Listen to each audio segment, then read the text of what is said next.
Hello everyone, welcome back to my channel green yard. तो आज हम डिस्कस करने वाले हैं अमरूद के पौधे के बारे में। तो अमरूद के पौधे को हम टेरेस गार्डन में या किसी एक गमले में कैसे ग्रो कर सकते हैं, जो सुनने में देखने में तो थोड़ा डिफ़िकल्ट टास्क लग रहा है, पर इतना मुश्किल है नहीं।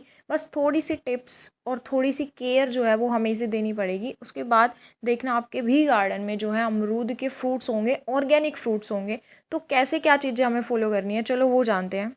तो सबसे पहले जान लेते हैं पौधे के बारे में। तो इस पौधे को आप सीड्स ला के भी ग्रो कर सकते हो, अपने किचन से फ्रूट से भी ग्रो कर सकते हो, और उसी के साथ नर्सरी से भी खरीद के ला सकते हो। तो जो पौधा अभी आपको नज़र आ रहा है ये हम नर्सरी से खरीद के लाए थे। इसी के साथ एक और पौधा है, वो मैं आपको लास्ट में दिखाऊंगी। वो हमने खुद से ही गार्डन में जो है वो ग्रो किया है, फ्रूट किचन से लेके। उसके बाद डिस्कस करते हैं इसके पोट के बारे में। तो अब ये एक फ्रूट वाला पौधा है जिस पे फ्रूट्स लगने वाले हैं, तो इसको अच्छा खासा स्पेस चाहिए इसकी रूट्स को भी ग्रो करने के लिए। तो आप ट्राई करो एक अच्छा बड़ा सा पोट जो है, गमला, वो इसके लिए लेके आओ। उसी के साथ हमें ध्यान रखना है सॉइल प्रिपरेशन के बारे में। तो इसकी सॉइल प्रिपेयर करने के लिए हम 40% लेंगे हमारी गार्डन सॉइल, उसी के साथ लेंगे 30% कोकोपीट या फिर आप सैंड ले सकते हो, और उसी के साथ 30% हम कंपोस्ट लेंगे। कोई भी कंपोस्ट, अपनी काउडंग कंपोस्ट हो गया, वो आप यूज़ कर सकते हो।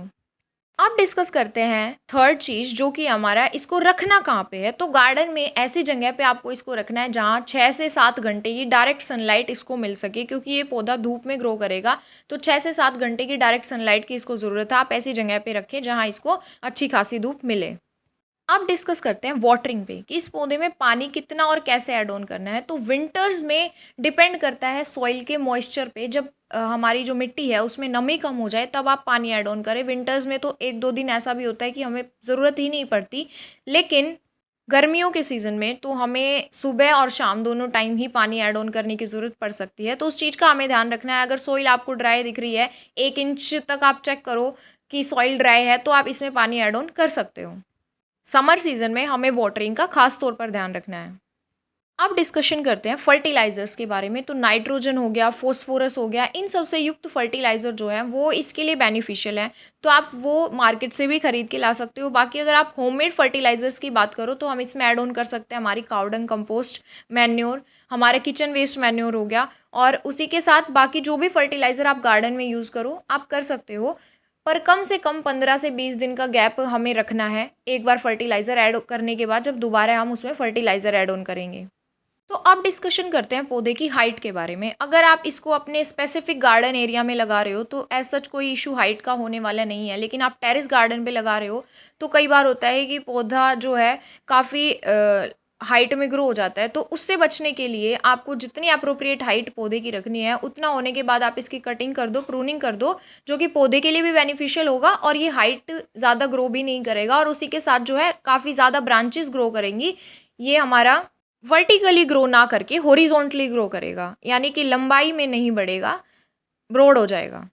अब उसके बाद डिस्कशन कर लेते हैं फ्रूट के बारे में, कि इस पौधे पे हमें फल देखने को कब मिलेगा। तो उसके लिए हमें रखना पड़ेगा पेशेंस। कई पौधे ऐसे होते हैं, फ्लावर्स के हों या फ्रूट्स के हों, काफ़ी लंबे समय के बाद उन पे फ्लावरिंग या फ्रूट्स आते हैं। तो लगभग 2 साल आप मान के चलो, कम से कम 2 साल के बाद आपको फ्रूट देखने को मिलेगा। बाकी अगर आप नर्सरी से खरीद के ला रहे हो तो वो उस चीज़ पे भी डिपेंड करता है कि वो पौधा नर्सरी में कितने टाइम से है।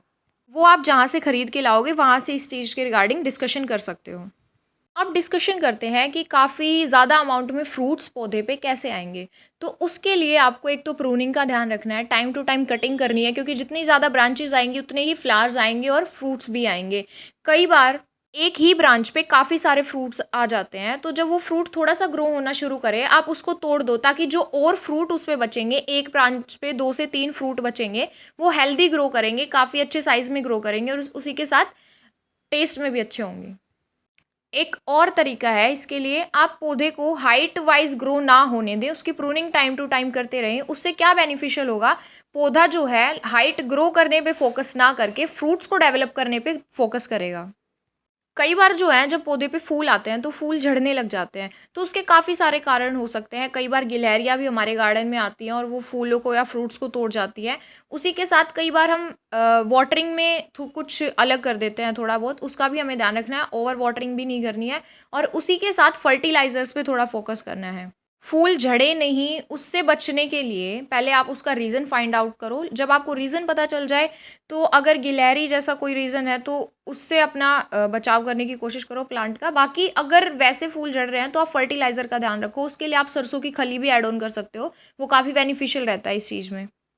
तो इस प्लांट पे फ्रूट जो हैं ज़्यादातर समर सीज़न में, अभी जो सीज़न चल रहा है हमारा मई जून के अराउंड, देखने को मिलते हैं और उसी के साथ विंटर में भी देखने को मिलते हैं।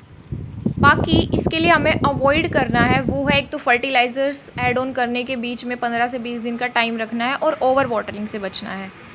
बस ये कुछ मिनिमम से टिप्स थी जिनको फॉलो करके आप अपने टेरेस गार्डन में जो है अमरूद का पौधा इजीली ग्रो कर सकते हो। उसी के साथ ये एक छोटा पौधा है जो मैंने आपको बोला था लास्ट में दिखाऊंगी, जो हमने ग्रो किया है किचन के फ्रूट से ही। तो हमारे किचन में अमरूद का फ्रूट था, उसको हमने पॉट में ऐड ऑन कर दिया था और उसके बाद जो है ये अपने आप ही ग्रो होना स्टार्ट हो गया। अब इसकी भी उसी तरीके से केयर करनी है, पर अभी इसको थोड़ा टाइम लगेगा फ्रूट्स आने में। बाकी इस ग्रोइंग पीरियड में हमें इसमें फर्टिलाइज़र्स और वाटरिंग इन सब चीज़ों का ध्यान रखना है, और ये भी दूसरे प्लांट की तरह थोड़े ही टाइम बाद फ्रूट से भर जाएगा। तो ये थी हमारी कुछ केयर टिप्स अमरूद के पौधे के बारे में, गुआवा प्लांट के बारे में। बाकी और कुछ आप जानना चाहते हैं इस प्लांट के बारे में, देन आप कमेंट कर देना। Thank you for watching.